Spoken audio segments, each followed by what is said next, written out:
Hello, I'm Cindy with Wisconsin Voices for Recovery, and this is Speak Out on Stigma. Today we'll be hearing from Sean. Hi, Sean, how are you today? Hi, I'm doing well. Thank you. Great, great. So tell me, what are some of the damaging effects of stigma that you've experienced? Okay, well, that's sort of difficult to answer in one question, but I'll try to share my experience. Mhm. And due to the very unusual attributions I give as causes to my experience, for me, I've always left. I really haven't ever had somebody tell me you're not alone in this experience, and I've always felt very helpless, very, very vulnerable, very scared.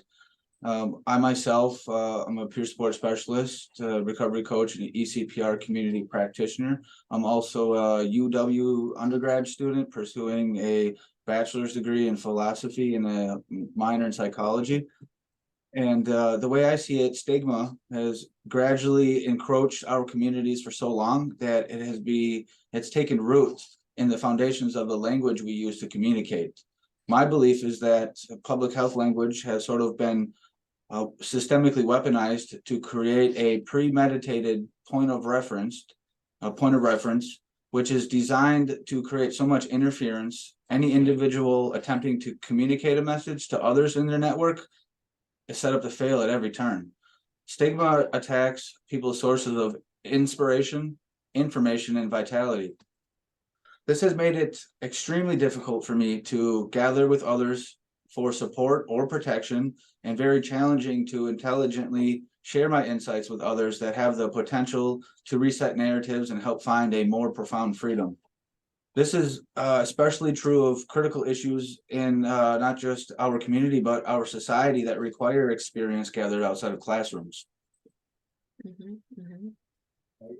And what can be done to address stigma in the community and systemically and within the structures that people with substance use disorders encounter?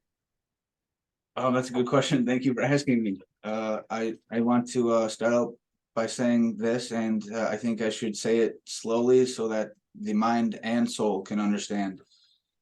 I do I do believe that it is not a good measure of health to be well adjusted to an extremely sick society. I won't go into much detail what I mean by that, but I will say I think most of us can understand that there are immeasurable efforts spent in our society with the purpose of controlling perceptions. Very few people have perspective. This is some sort of it's like cognitive trauma, and I think that induces a state in people that makes it very difficult to believe that anything outside of their experience is all that there ever will be. I think that needs to be acknowledged and addressed, and in my experience, such emergence into a larger way of living doesn't happen through clever social programs and detailed strategies alone. It happens through the power of connection, which awakens one heart at a time. This is where peer support becomes instrumental. I think we need to elevate the profession. Organizations that offer services need to lower their barriers and restructure themselves to include the capacity for peers, maybe like probation and parole offices, local jails, not just prison systems. And career paths need to be made for the role of peer support.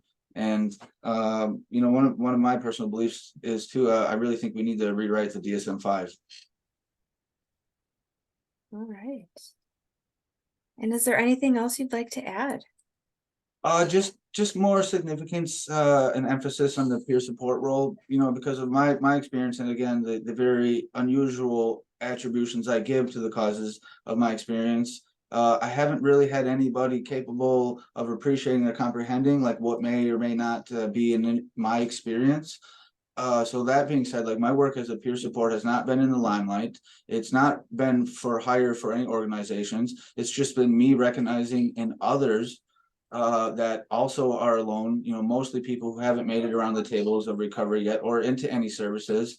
And I've been able to identify them and be there for someone who may or may not have anyone there for them at all. But I've been lacking in the support and that I've needed. Like I said in the beginning, I don't think I've had anyone really tell me that I'm not alone or they're with me in this experience, and which is almost ended me several times, and it's taken an incredible amount of courage for me to be here today where I am.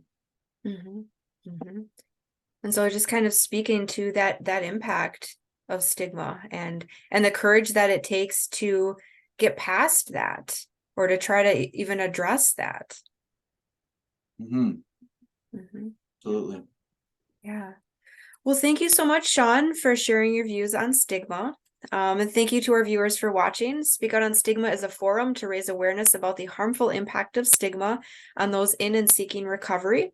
Recovery is for everyone. Together, we can eliminate stigma. Don't forget to like, comment, and share this video. Thank you, and have a great day.